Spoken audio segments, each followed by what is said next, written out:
Welcome to journalist TV.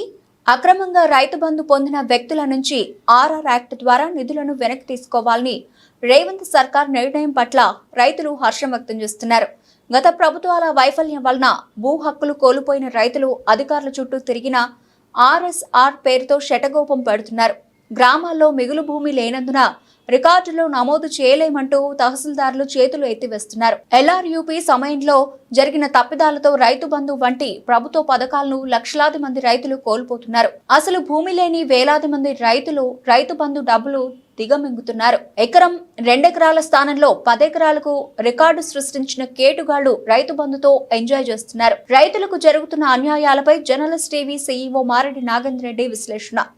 రాష్ట్రంలో కాంగ్రెస్ ప్రభుత్వం రైతులపై ప్రత్యేకమైన దృష్టి కేంద్రీకరించినట్టుగా గత కొంతకాలంగా పరిస్థితిని మనం అంచనా వేసుకోవచ్చు. ప్రధానంగా రైతు భరోసా పథకం కావచ్చు, రుణమాఫీ విషయంలో కావచ్చు, కొంత ఎక్సర్సైజ్ చేసినట్టుగా కనపడుతుంది. రైతు భరోసా పథకం నిజమైన లబ్ధిదారులకు, నిజమైన రైతులకు, సాగు చేస్తున్న భూములకే రైతు భరోసా పథకం అమలు పరచాలని చెప్పి ముఖ్యమంత్రి రేవంత్ నిర్ణయించిన నేపథ్యంలో మంత్రివర్గ ఉపసంఘం కూడా వివిధ జిల్లాలలో రైతు నుంచి ప్రజాప్రయ సేకరిస్తుంది. ఈ నేపథ్యంలోనే ఈ నెలాఖరు లేదా వచ్చే ఆగస్టు 15 తర్వాత రైతు భరోసా నిధులు రైతుల ఖాతాల్లో జమ అవుతాయని చెప్పి ఒక ప్రచారం మాత్రం కొనసాగుతుంది. ఈ నేపథ్యంలోనే తాజాగా 2 రోజుల క్రితం మేడ్చల్ జిల్లాలో చేపట్టిన తనిఖీలలో 30,000 ఎకరాల రైతు బంధు నిధులు ఇవ్వాల్సి ఉండగా 66,000 ఎకరాలకు రైతు బంధు నిధులు జమ చేశారనేది ప్రభుత్వ పరిశీలనలో తేలింది. ఈ నేపథ్యంలోనే మిగిలిన 33,000 ఎకరాల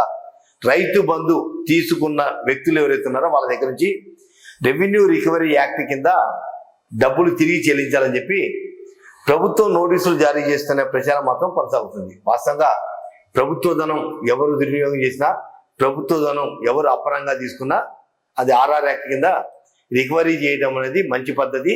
ఆ విషయంలో మిగిలిన రైతాంగం కూడా హర్షం వ్యక్తం చేస్తుంది. అయితే అదే సమయంలో రాష్ట్రంలో వివిధ జిల్లాలలో ఉన్న లక్షలాది ఎకరాల భూములు అధికారికంగా అనుభవిస్తున్న, రికార్డు పూర్వకంగా లేకపోవడంతో నష్టపోతున్న రైతులు ముఖ్యమంత్రి రేవంత్ రెడ్డి ఒక ప్రశ్నిస్తున్నారు. ఎందుకంటే 1 ఎకరం భూమి ఉన్న రైతు 5 ఎకరాలు పట్టాదారు పాస్ కోసం వచ్చింది. ఇదే 10 ఎకరాలు ఉన్న రైతుకి కేవలం 2 ఎకరాలకే రైతు బంధు పథకం వచ్చింది. మిగిలిన 8 ఎకరాలు ఏదైతే ఆర్ఎస్ఆర్ లేదని చెప్పేసి ఆ భూముల్ని అధికారికంగా రికార్డులో ఎక్కిలేదు.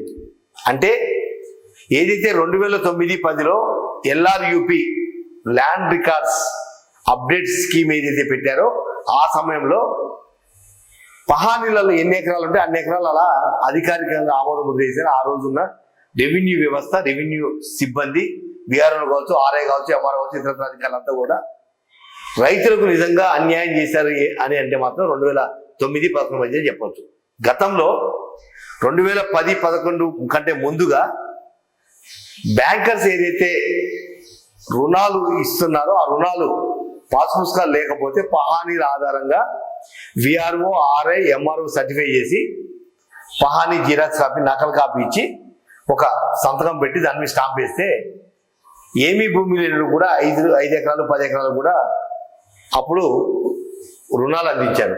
అంటే రుణమాఫీ పథకానికి సందర్భం కావచ్చు, లేదా బ్యాంకు రుణాల కోసం కావచ్చు, ఇతరత్ర వ్యవస్థలన్నింటి కూడా చిన్నాభిన్నం చేసిన ఆ సమయంలో విఆర్ఓలు డబ్బులకు ఆశపడి ఎకరం భూమి ఉన్న రైతుకి 5 ఎకరాలు ఉన్నట్టుగా పహాని సృష్టించి 5 ఎకరాలకు సంబంధించిన పహాని బ్యాంకర్లకి కూడా బ్యాంకర్లు 5 ఎకరాల పేరు మీద 1 లక్ష, 1,00,000, 2 లక్షల రూపాయలు రుణాలు అందించడం, పంట రుణాలు అనేది ఆ రకంగా కొనసాగింది. అప్పుడు ఇంత వ్యవస్థ లేదు, ఇంత టెక్నాలజీ లేదు, ఈ ధర ఇలాంటి కొత్త ప్రాజెక్టులు లేవు కాబట్టి ఎవరు కూడా పెద్దగా పట్టించుకోలేదు.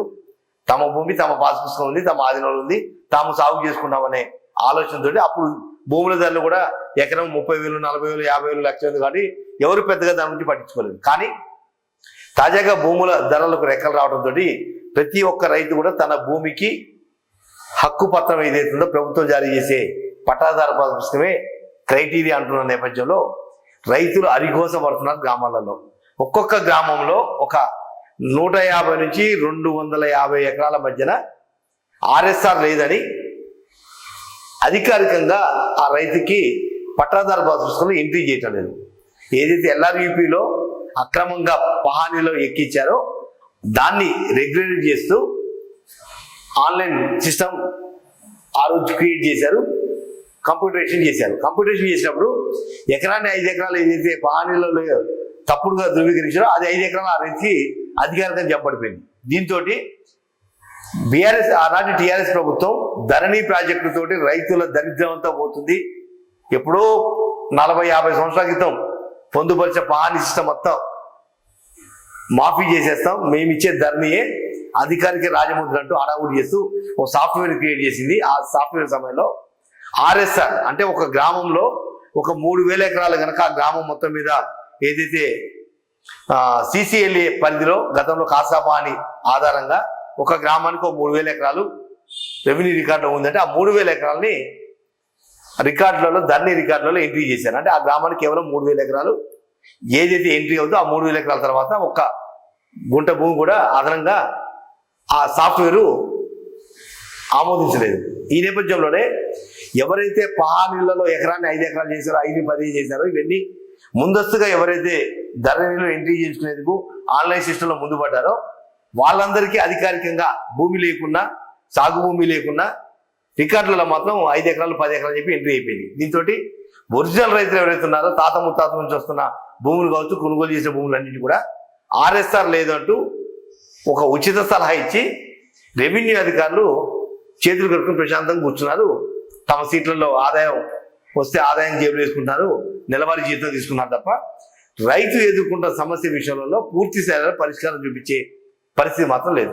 ఒకవేళ ఎవరైనా చదువుకున్న రైతు లేకపోతే అధికారులతో ఫైట్ చేసే రైతు ఎవరైనా గట్టిగా గదమాయిస్తే ఎంజాయ్మెంట్ సర్వే పెట్టుకుని ఆ సర్వే నెంబర్ మొత్తం మీద అప్పుడు మీ భూమి ఎక్కడుందో వెతికే అవకాశం ఉందనేది ఒక ఉచిత సలహా ఇస్తున్నారు. ఇప్పుడున్న పరిస్థితులలో సర్వేలు అందుబాటులో లేక ఒకవేళ ఎంజాయ్మెంట్ సర్వే అంటే ఒక్కొక్క సర్వే నెంబర్ మీద మినిమం 25-30 ఎకరాల నుంచి 250-300 ఎకరాల దాకా ఉంటుంది. అంటే ఇదంతా చేస్తే తప్ప నీ భూమి ఎక్కడుంది, నీ భూమికి హక్కుదారు ఎవరు, లేదా అసలు భూమి లేకుండా అక్రమంగా పట్టాదారు పాస్బుక్ తీసుకున్న ధరణి పాస్బుక్ తీసుకుంది ఎవరు అనేది ఇదంతా తేలాలంటే ఎంజాయ్మెంట్ సర్వే అని చెప్పి రెవెన్యూ అధికారులు ఏమి తమ చేతికి మట్టినట్టుకున్నా ఉచిత సలహా ఇచ్చేసి చేతులు దులుపుకోవడంతో రైతులు అరిగోసపడుతున్నారు. ఊర్లలో తాము సాగు చేస్తున్న భూమి 5 ఎకరాలు రికార్డులలో ఎకరం ఉంది, మిగిలిన 4 ఎకరాలు రికార్డు పూర్వకంగా లేనప్పుడు మేము ఏమి చేయాలి, ఎవరి దగ్గరికి పోవాలంటే దానికి సమాధానం చెప్పే నాదులు లేడు. ఇప్పుడు ఆ 4 ఎకరాలు అసలు భూమి లేని వ్యక్తికి 4 ఎకరాల పేరు మీద రైతు బంధు 5 సంవత్సరాల నుంచి ఒక 50,000 రూపాయలు అప్పనంగా, అసలు భూమి లేదు సాగే లేదు కానీ రికార్డు పూర్వకం మాత్రం పాస్బుక్ లో 5 ఎకరాలు ఉంది కాబట్టి 50,000 రూపాయలు ప్రతి సంవత్సరం ఎకరానికి 10,000 రూపాయలు లెక్క 50,000 రూపాయలు ఆయన అకౌంట్లో జమ అవుతున్నాయి. దొంగోడు ఏదైతే దొంగోడు చేతి ఆలోచించాడుగా ఆయన భూమి లేదు కాబట్టి రైతు బంధు వస్తుంది కాబట్టి ప్రశాంతంగా నిద్రపోతున్నాడు. కానీ అసలు నిజమైన రైతు మాత్రం తన భూమి ఎక్కడ, తన రికార్డులోకి ఎప్పుడు ఎక్కాలి అంటే ఆర్ఎస్ఆర్ లేదు, ఆర్ఎస్ఆర్ ఉన్నంత వరకు ఎక్కించాం కాబట్టి మా చేతిలో లేదు, ఏమన్నా ధరణి సాఫ్ట్వేర్ అప్డేట్ చేసి తప్ప మేమేం చేయాలంటారు. ఈ నేపథ్యంలోనే మేడ్చల్లో ఏదైతే రెవెన్యూ రికవరీ యాక్ట్ కింద ఏదైతే వృధాగా ఇచ్చిన ధనాన్ని మళ్ళీ తిరిగి తీసుకోవాలని అనుకుంటున్నారో అదే విధంగా ఎట్లనో రైతు భరోసా పథకం మరో 20 రోజులు నెల రోజులు ప్రొలాంగ్ అయ్యే అవకాశం నేపథ్యంలో గ్రామాలలో ఉన్న వ్యవసాయ అధికారులు కావచ్చు, వ్యవసాయ విస్తరణ అధికారులు కావచ్చు, రెవెన్యూ అధికారులని ఒక గ్రామంలో ఒక కమిటీగా ఏర్పరిచి ఏదైతే నాగేందర్ రెడ్డికి 2 ఎకరాలు పట్టాదారు పుస్తకం ఒరిజినల్గా ఉంది, మిగిలిన 8 ఎకరాలు రికార్డు పూర్వకంగా ఎక్కలేదు కాబట్టి అతని ద్వారా దరఖాస్తులు స్వీకరించాలి. దాంతోపాటుగా ఎవరైతే 8 ఎకరాలు వేరే వాళ్ళ భూమి లేకుండా రికార్డులో ఎక్కినట్టుగా ఒక పాస్ పుస్తకం సంపాదించారో వాళ్ళ చిట్టా కూడా ఏదైతే గ్రామం యూనిట్గా ఒక కమిటీ వేశారో ఆ కమిటీ తేటతలం చేసి వాటిని ఆన్లైన్ సిస్టమ్ చేస్తే తప్ప రైతులకు న్యాయం జరిగే పరిస్థితి లేదు. కష్టపడి సాగు చేసే సొంత భూ యజమానులకు రైతు భరోసా పథకం అందించే పరిస్థితి కూడా లేదు. ఈ నేపథ్యంలోనే ఎలానూ ఆలస్యమైతే అయింది కాబట్టి ప్రభుత్వం ఇప్పటికైనా ముఖ్యమంత్రి రేవంత్ రెడ్డి కానీ, రెవెన్యూ శాఖ మంత్రి పొంగులేటి శ్రీనివాసరెడ్డి కానీ, వ్యవసాయ శాఖ మంత్రి తుమ్మల నాగేశ్వరరావు కానీ గ్రామాలలో కమిటీలు వేసి ఏదైతే అధికారుల కమిటీ రెవెన్యూ లేదా వ్యవసాయ అధికారులు లేదా హార్టికల్చర్ ఆఫీసర్ ఏదైతే గ్రామం యూనిటీ చేసుకొని అధికారుల నుంచి ఒక కమిటీ చేసి ఏదైతే తప్పులు జరిగాయో వాస్తవంగా ఈ రోజైనా మీరు తప్పు ఒప్పుకొని నాకు ఒరిజినల్గా ఉంది ఎకరమే నాయన, కానీ అధికారికంగా 5 ఎకరాలు నాకు పట్టా ఇచ్చారు కాబట్టి ఈ 4 ఎకరాలు నాది కాదు అని ఒక సెల్ఫ్ ఎఫిడవిట్ ఇస్తే గతంలో జరిగిన రైతు బంధు నిధులు పక్కన పెట్టి ఇప్పటి నుంచైనా ఒక మెయిన్ స్ట్రీమ్ కూడా వచ్చే అవకాశం ఉంటుంది.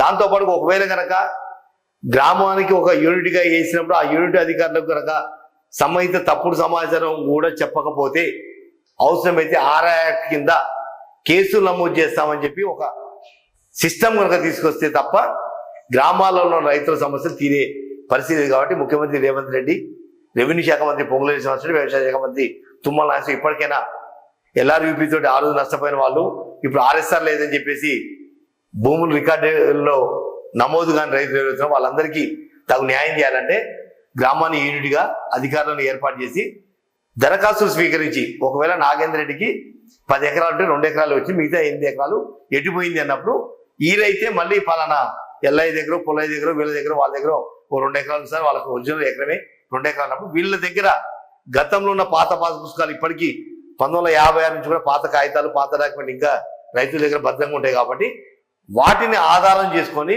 ఒక క్రాస్ చెక్ చేసుకొని అవసరమైతే ఏ చట్టాన్నైనా ఉపయోగించి ఒరిజినల్ రైతులకు నిజమైన ధరని పాస్బుక్ లో ఎంట్రీ చేయాల్సిన బాధ్యత ప్రభుత్వం పోయింది. లేదంటే భూముల ధరలు పెరిగిన తర్వాత ఇక రకరకాల వ్యవస్థలు ఉన్నాయి కాబట్టి ఇక భవిష్యత్తులో గ్రామాలలో ఘర్షణకు ఒక వేదిక అయ్యే అవకాశం ఉన్న నేపథ్యంలో రైతు భరోసా పథకం అమలు కంటే ముందు ఒక్కసారి గ్రామాలలో సమావేశాలు ఏర్పాటు చేసి ఎవరైతే అన్యాయానికి గురయ్యారో ఆ రైతుల నుంచి దరఖాస్తులు స్వీకరించడంతో పాటు అవసరమైతే క్రాస్ చెక్ చేసి లేదా మీ దగ్గర ఉన్న ఆధారాలు ఏమన్నాయో ఆధారాలు విత్ అటెస్టెడ్ కానీ ఏదైతే ధరణి పాస్బుక్ తో పాటు పాత పాస్బుక్ జిరాక్స్ కూడా పెట్టి ఈ వేరియేషన్ కనుక ఒక్కసారి క్రాస్ చెక్ చేసి ఆ భూమి ఒరిజినల్ రైతులకు అందిస్తే రైతు భరోసా పథకం సక్సెస్ఫుల్ గా ఉంటుంది. ప్రభుత్వం కూడా రైతు ప్రభుత్వంగా రైతులంతా కూడా జీవితాంతం కాంగ్రెస్ ప్రభుత్వాన్ని మర్చిపోరని కూడా మరొకసారి జలశ్రీ మనస్ఫూర్తిగా ఉంది. చాలా గ్రామాలలో వందలాది మంది రైతులు తమ భూములకు రైతు బంధు రాక తమ భూములకు అధికారికంగా పాస్బుక్ లో ఎంట్రీ కాక రెవెన్యూ కార్యాలయాల చుట్టూ తిరుగుతున్నారు తప్ప వాళ్లకు ఆదుకునే నాదులు ఎవరూ లేరు. రెవెన్యూ అధికారులు మాత్రం చేసిన తప్పులన్నీ చేసి ఇప్పుడు మాత్రం శుద్ధ పూస లెక్క ఆర్ఎస్ఆర్ లేదు మేమేం చేయలేం, ఆర్ఎస్ఆర్ లేదు మేమేం చేయలేం. అసలు ఆర్ఎస్ఆర్ కి కర్త కర్మ క్రియ ఇవన్నీ కూడా కేవలం రెవెన్యూ అధికారులే కాబట్టి LRUP కంటే ముందున్న పాత పాస్ పుస్తకాలు కావచ్చు పాత పాన్ని వెరిఫై చేసి ఎక్కడ తప్పిదం జరిగిందో ఆ తప్పిదాన్ని సరిదిద్ది నిజమైన రైతులకు రైతు భరోసా ఇవ్వాలని చెప్పి జలశ్రీ మనస్ఫూర్తిగా కోరుకుంటుంది.